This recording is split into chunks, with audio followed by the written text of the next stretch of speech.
বিহারের এসআইআর এর চূড়ান্ত ভোটার তালিকা প্রকাশ করবে জাতীয় নির্বাচন কমিশন।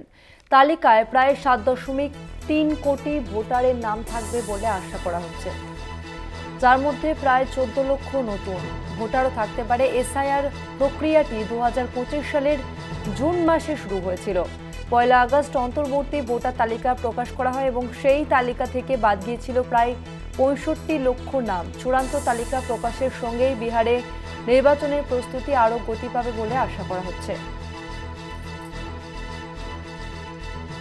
চূড়ান্ত তালিকা প্রকাশের সঙ্গেই বিহারে নির্বাচনের প্রস্তুতি আরও গতি পাবে বলে আশা করা হচ্ছে।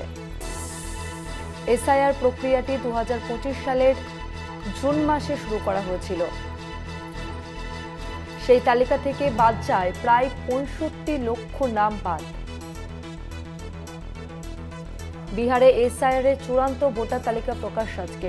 এ নিয়ে আমরা বিস্তারিত জানবো। নিউজ রুম থেকে সরাসরি রয়েছে আমাদের প্রতিনিধি পীযূষ কান্তি নাগ। পীযূষ দা, দেখো, জাতীয় নির্বাচন কমিশনের পক্ষ থেকে বিহারের ভোটার তালিকার যে খসড়া, সেই খসড়া তালিকা প্রকাশ হওয়ার পর আজকে তারা চূড়ান্ত তালিকা প্রকাশ করতে চলেছে এবং মঙ্গলবার তারা চূড়ান্ত তালিকা প্রকাশ করতে চলেছে।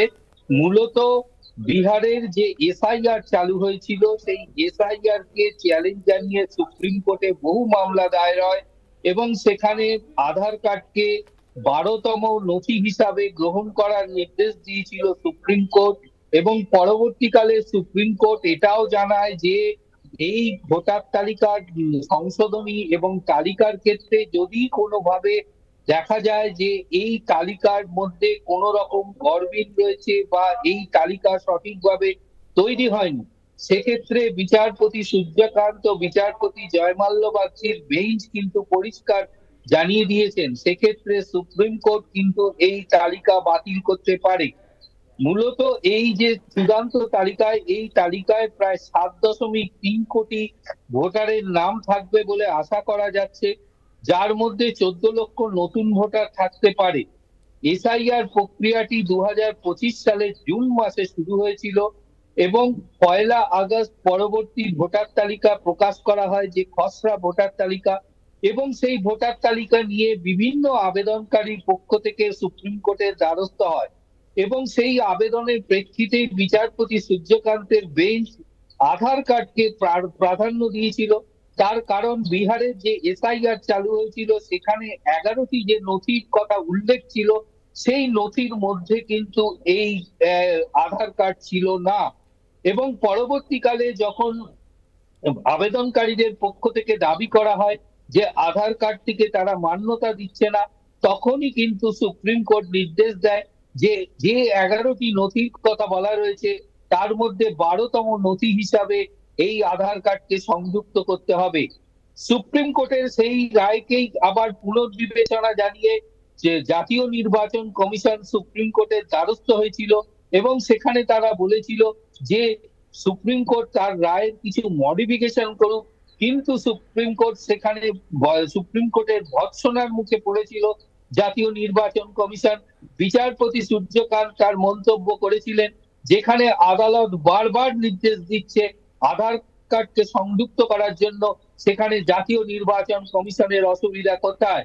এক্ষেত্রে সুপ্রিম কোর্টের কড়া মৌখিক নির্দেশ ছিল, এই ভোটার তালিকা সংশোধনী তালিকা প্রকাশ করার পর, চূড়ান্ত তালিকা প্রকাশের পর যদি আদালত পর্যবেক্ষণ করে দেখে যে সেই তালিকায় কোনো গরমিল রয়েছে, তাহলে সেক্ষেত্রে আদালত কিন্তু এই তালিকা বাতিল করতে বাধ্য থাকবে। এমনটাই মৌখিক নির্দেশ ছিল বিচারপতি সূর্যকান্ত। সুতরাং যে ভোটার তালিকা আজ চূড়ান্ত ভোটার তালিকা বিহারের যে প্রকাশ হতে চলেছে, সেটি যে সুপ্রিম কোর্টের নজরদারিতে তা বলার অপেক্ষা রাখে না।